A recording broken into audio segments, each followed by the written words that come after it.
4 minutes ago, a palace lawyer opened a file that was never meant to be opened, not casually, not quickly, not without consequences.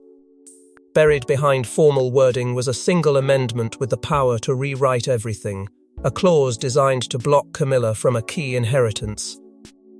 No press statement. No warning. Just ink, signatures, and an instruction that feels like the late Queen reaching from beyond the grave. And the terrifying part? The lawyer realizes someone has been trying to keep this hidden. Before we go deeper into what this really means for the royal family, make sure to subscribe so you don't miss a single update. In this dramatized account, the most chilling detail isn't the amendment itself, it's the lawyer's reaction to it. This is someone trained to treat chaos like paperwork, to keep a straight face while reading disputes that could shatter families and institutions. Yet the moment the page is turned, something in the room shifts. Not because the wording is dramatic, but because it's too clean, too deliberate. The language doesn't hint, it commands. It reads like the late Queen's final boundary set in ink, designed to stand long after voices go silent. The lawyer doesn't gasp or stumble, they go quiet, the kind of quiet that only happens when you realize you've stepped onto a trapdoor you didn't know existed. Because this isn't gossip. It isn't rumor. It isn't a whispered insider says. In this story, it's legal force, cold, structured power that doesn't care about feelings. The lawyer recognizes it instantly. Clauses, conditions, unmistakable signatures, the kind of phrasing that shuts down arguments before they can start. And when a palace lawyer reads something like this, they don't think about headlines first. They think about enforceability, about what happens if it is followed, about what happens if it is ignored, about who will be blamed either way.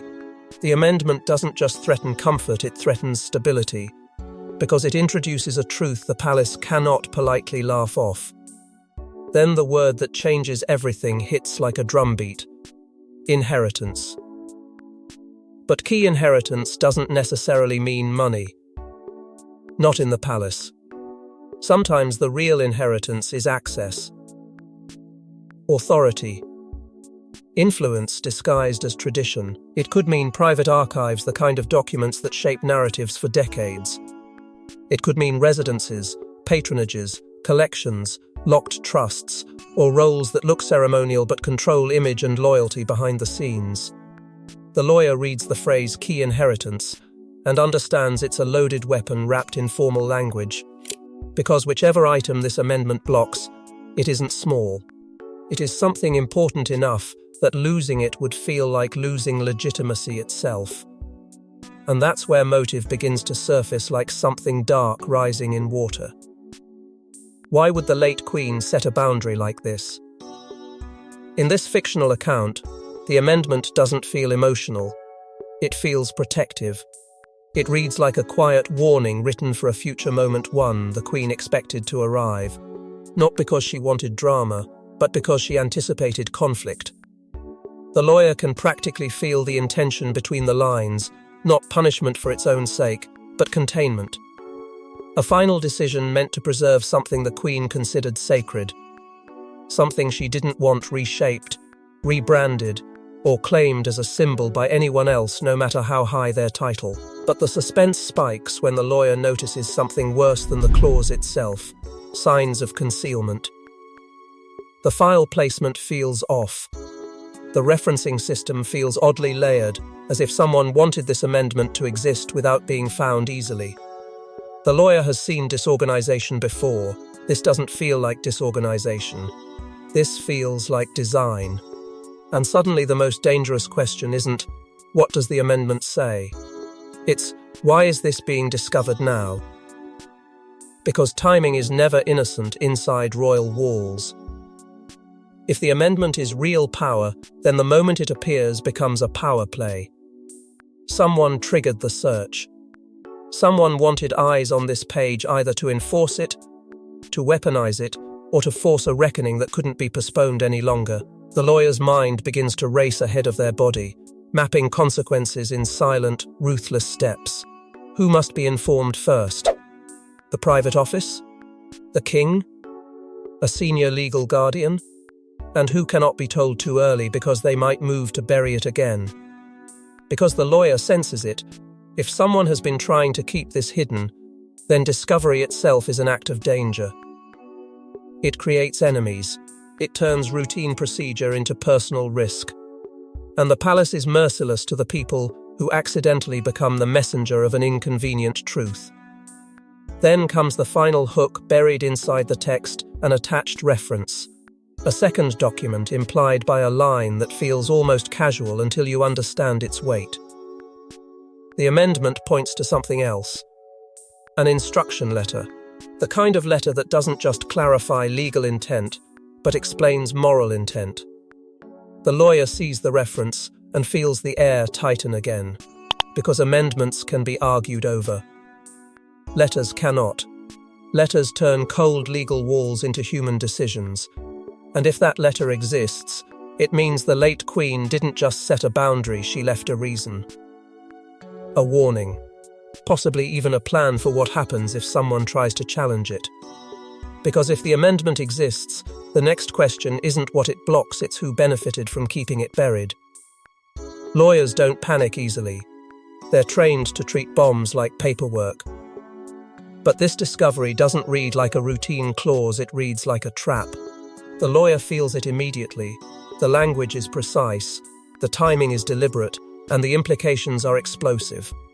One wrong phone call, one poorly chosen email, and the palace could ignite. Because the moment this amendment becomes known, it doesn't just reshape inheritance, it reshapes loyalty, legitimacy, and who has been living on borrowed permission. In this dramatized palace storm, the dread isn't emotional, it's legal. The lawyer doesn't see scandal first, they see enforceability. They see the kind of wording that doesn't suggest, it binds. Clauses that corner you. Conditions that activate automatically. Phrases that anticipate arguments and crush them before they begin. It reads like someone wrote it expecting resistance, expecting backlash, expecting pressure from every angle. And that's the first chilling thought the lawyer can't shake. If the late Queen planned for a fight, then the fight was always coming. It was only a matter of time before someone stepped on the wire. That's when the lawyer's mind goes to the one thing that separates rumor from ruin. Chain of custody. Who accessed the file? Who authorized that access? Who signed the request?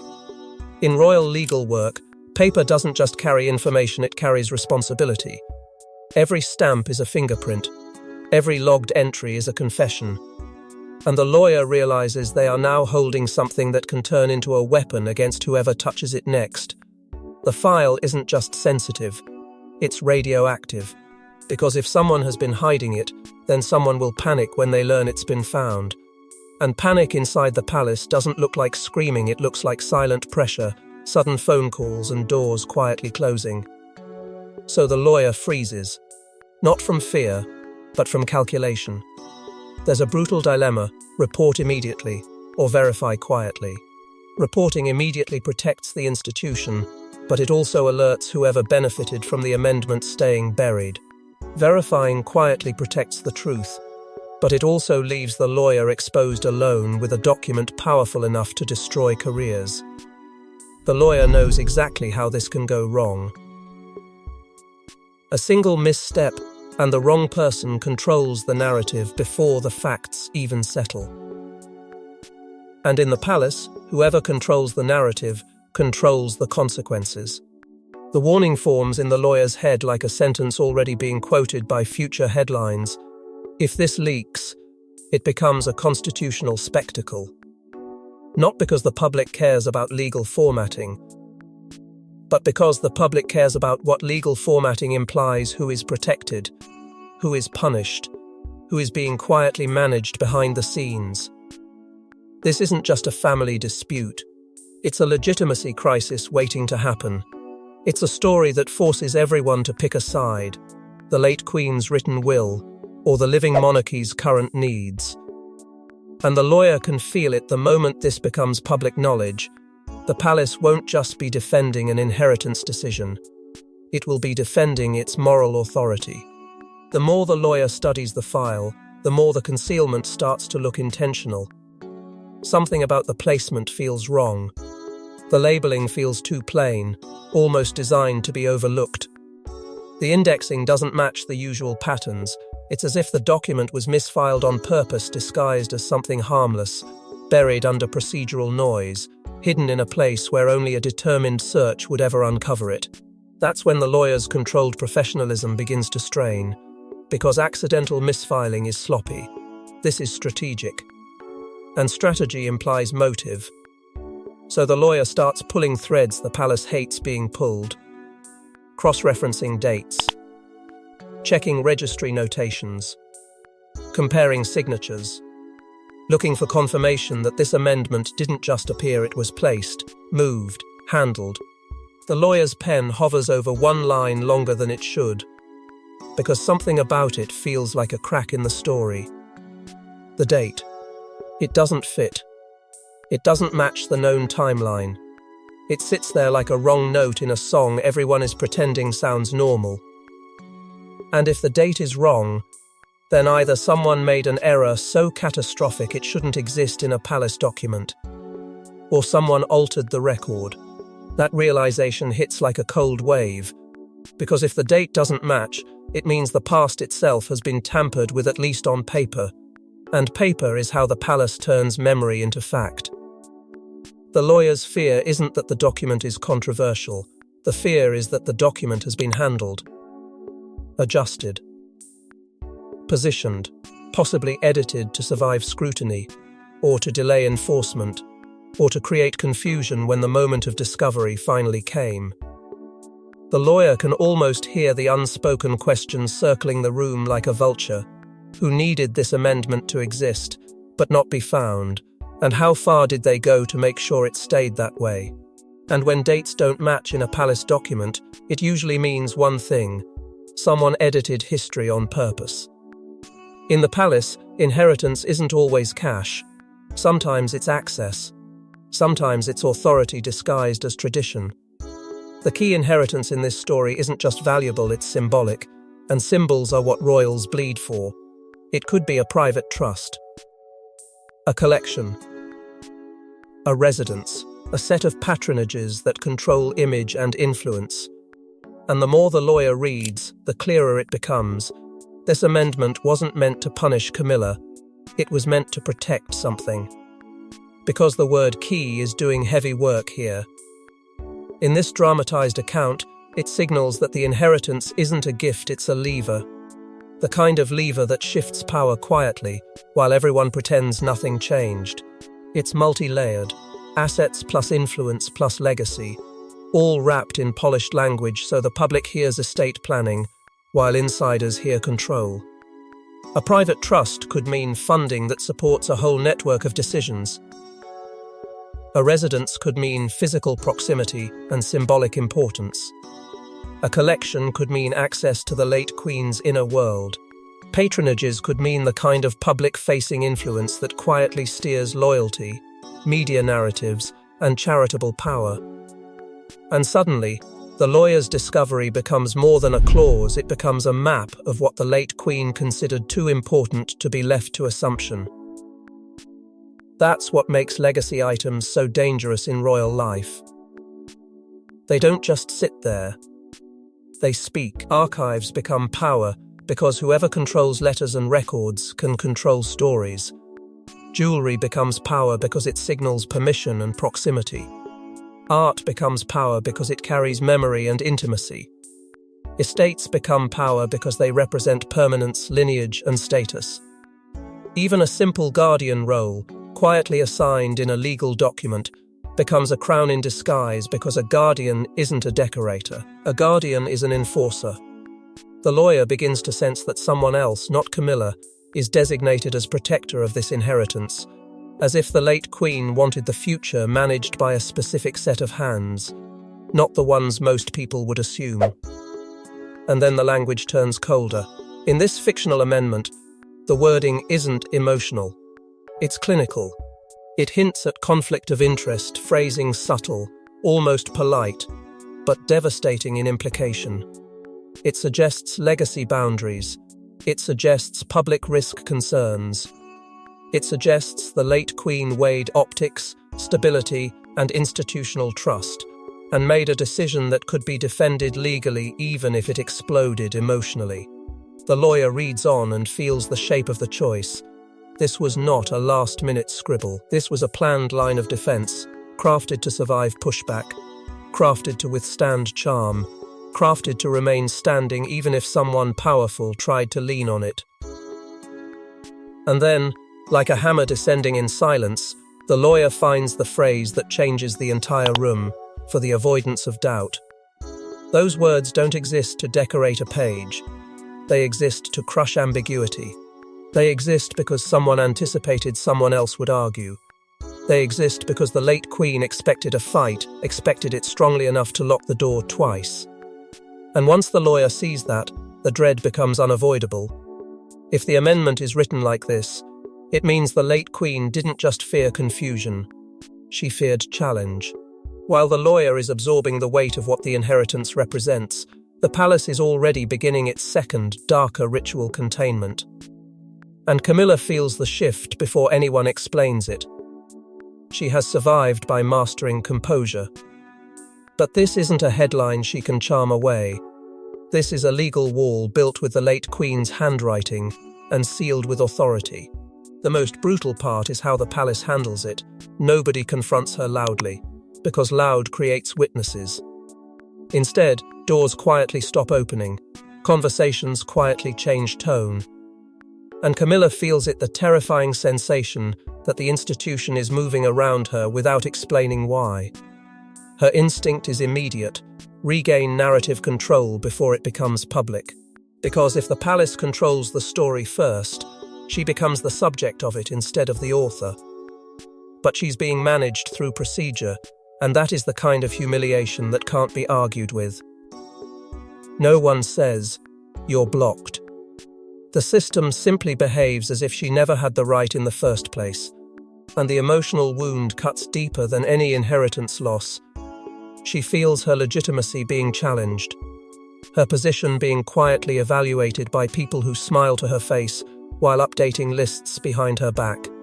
Around her, aid drama starts to coil, factions forming, not openly, but through silences and sudden urgency. Some want silence because they believe the institution must look unshakable. Others want containment because they fear the press scenting blood. And through it all runs the quiet threat that hangs over every conversation like a blade. This must never reach the press.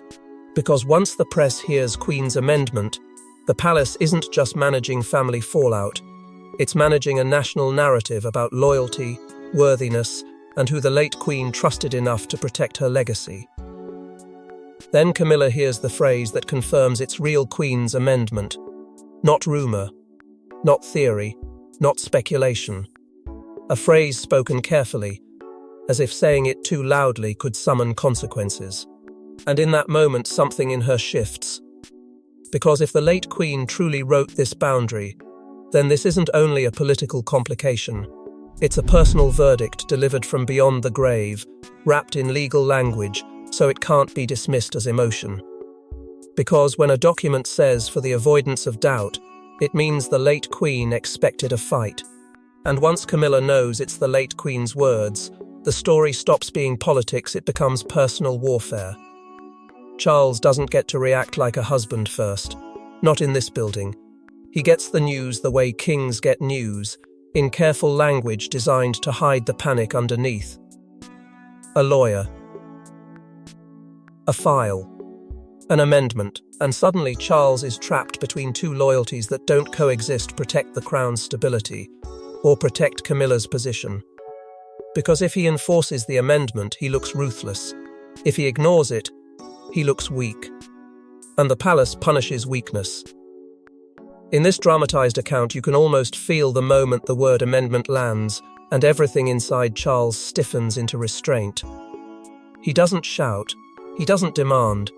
He listens because kings learn to read danger in the gaps between sentences. The lawyer's tone is controlled, but the content is incendiary, and Charles understands the stakes instantly. This isn't about one person's feelings. This is about the crown's spine. Institution first versus relationship first. That's the war every monarch fights, and it's always lonelier than anyone admits. In public, you are a symbol of certainty. In private, you are a man being asked to choose which certainty will survive. The fear of precedent is what tightens the trap. If he ignores the late Queen's amendment, he signals to the entire system that her final boundaries are negotiable. And once those boundaries become negotiable, the palace doesn't just wobble, it starts inviting rebellion in the most polite forms: quiet refusals, internal leaks, senior figures expressing concern, staff suddenly obeying old rules over new comfort. But if he enforces it, he risks looking cold, even cruel, and the optics turn vicious. Public sympathy could swing. Internal resentment could harden. Camilla's supporters could treat it as humiliation dressed up as duty. And Charles knows the most painful truth of leadership. Sometimes every available option costs you something you cannot replace. Senior voices begin to press in, not dramatically but firmly, like a closing circle. In this story, they don't need to raise their voices to be powerful. They use the language the palace respects: stability, continuity, legacy protection. They urge the crown path, reminding Charles that a monarch who looks pliable becomes a monarch who gets tested again and again. And somewhere in that pressure, a quiet alignment forms. Anne, or another guardian figure in the background, supports enforcing the boundary. Not as revenge, as protection. As a statement that the late Queen's wishes are not sentimental suggestions, they are institutional instructions. So Charles does the one thing he can do without betraying either side too quickly. He asks for the full file. Not a summary, not a paraphrase, everything. Because Charles understands something that makes his stomach drop: amendments can be debated, reinterpreted, softened by legal nuance. But if there is more, if there is a letter, if there is a personal explanation attached, then legal debate becomes moral pressure. And moral pressure is harder to survive than politics, because politics can be managed. Morality judges you in silence. The letter doesn't scream. It doesn't need to. It sits beside the amendment like a shadow beside a blade, explaining, justifying, warning. The lawyer reads it and feels something shift. This wasn't an administrative tweak. It was a final act of control, written with the clarity of someone who saw the future and didn't like what she saw. And the worst part? The letter implies the late Queen expected someone to try to override her. The tone is the gut punch. Calm, firm, unmistakably final. Not angry, not petty, not theatrical, just the kind of certainty that doesn't ask to be understood, only obeyed. In this dramatized version, the letter reframes everything. The amendment isn't punishment, it's protection. It draws boundaries around certain legacy items, certain roles, certain private inheritances that were never meant to become bargaining chips in modern palace politics. It reads like the Queen safeguarding something intimate and irreplaceable, something she feared could be mishandled, repurposed, or claimed in ways that would damage the institution and the memory she leaves behind.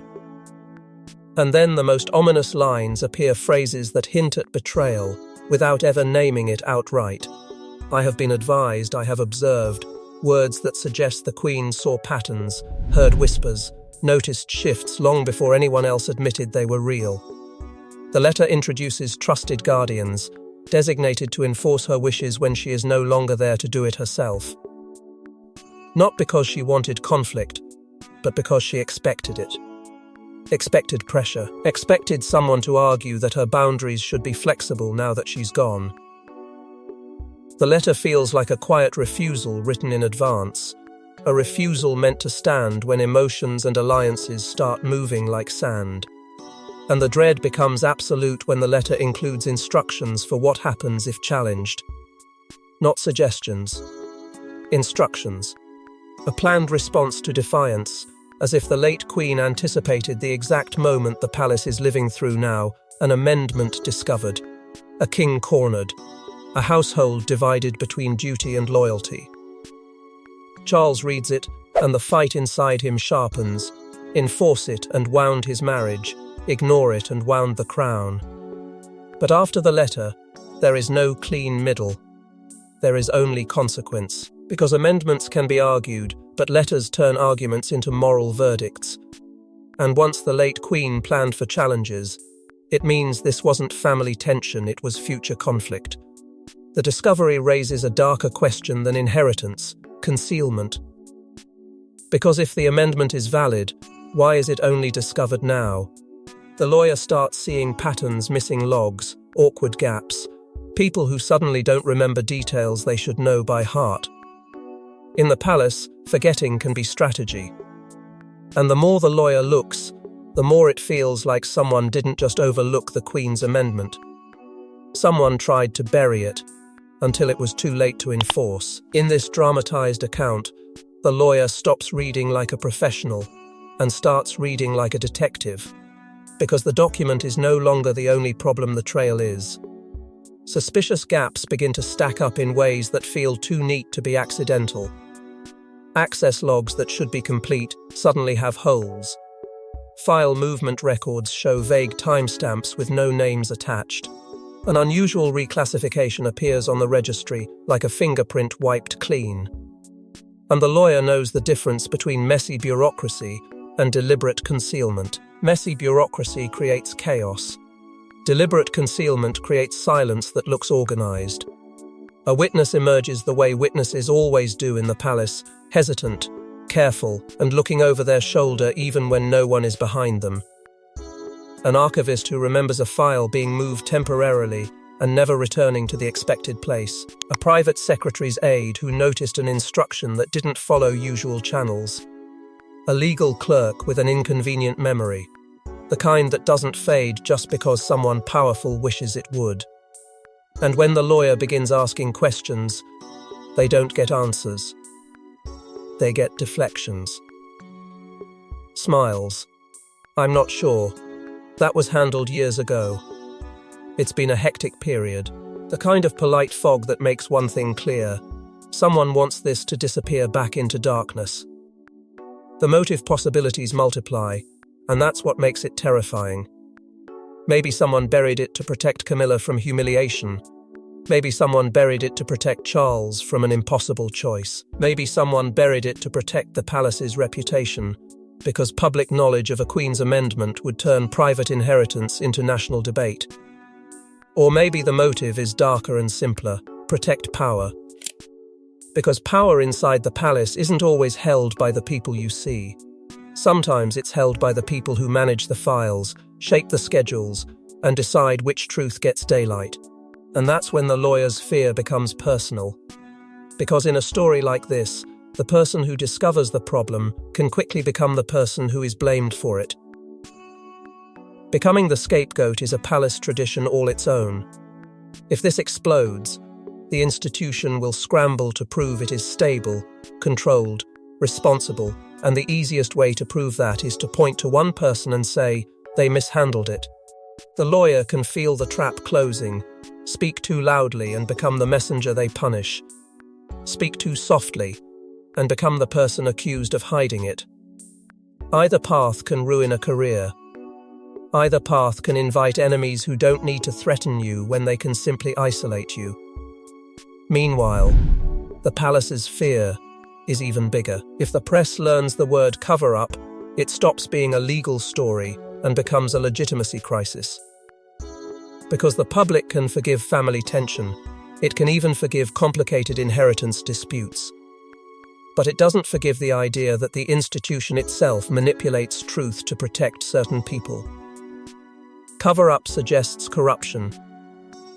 Cover-up suggests a hidden hand. Cover-up suggests the late Queen's wishes were treated like an inconvenience rather than a command. And once that narrative forms, the palace loses the one thing it relies on to survive scandal: the appearance of moral authority. That's why the next move comes fast and cold. A formal meeting is scheduled. Not casually arranged, scheduled with the kind of precision that signals consequences. Key figures will be present. The people who can decide whether this amendment is enforced, softened, or buried again. The people who can decide whether the lawyer is rewarded for doing their duty or punished for touching the wrong truth. The lawyer receives the notice and understands what it means. This isn't a discussion. It's a reckoning. The meeting isn't loud. It's worse than loud. It's formal. The kind of formality that turns people into evidence. Camilla arrives expecting discretion. Charles arrives expecting control. The lawyer arrives expecting backlash. And the moment the amendment is placed on the table, the room changes. Because no one can pretend this is just paperwork. It's the late Queen's final boundary written to block a key inheritance, and written in a way that dares the palace to disobey. Camilla's defense comes first, polished and controlled. Misunderstanding. Context. This was never intended in the way it's being interpreted. She tries to frame it as a technical matter inflated into a moral drama, because technical matters can be negotiated. But Charles's posture is restraint sharpened into authority. He speaks in Crown First language, careful and measured, because he knows one emotional sentence could become the story. The lawyer's role is brutal in its simplicity, facts only. Enforceability. Signatures. Chain of custody. The reality of ink versus the wish for comfort. Then the reveal lands like a cold verdict. The amendment's wording triggers automatic enforcement conditions, fictional, but devastating. It doesn't require debate to activate. It was designed to activate. That's the point. And once that is established, the room stops pretending this can be smoothed over with elegance. Charles makes the decisive move, formal compliance, plus new protocol to prevent future disputes. A system designed to ensure no one can forget again, no one can quietly move files again, no one can hide behind confusion again. It reads like leadership. It feels like a warning to everyone in the room. But the final twist is the one that makes even the strongest faces go still. Someone proposes a broader audit of legacy documents and permissions. Not just this amendment. Everything. Letters. Attachments. Addendums. Quiet changes made over years that no one wants to drag into light. And the last line of the file, the one the lawyer can't unsee, implies this may not be the only amendment. It may be the first of multiple boundaries waiting to surface, each one capable of redrawing the monarchy's private map. Because when the palace schedules a formal meeting, it isn't to talk, it's to decide who survives. And once one hidden amendment surfaces, the palace has to ask the question it fears most: what else is still locked away? Thanks for watching. Please don't forget to like and subscribe, and we will see you in next one.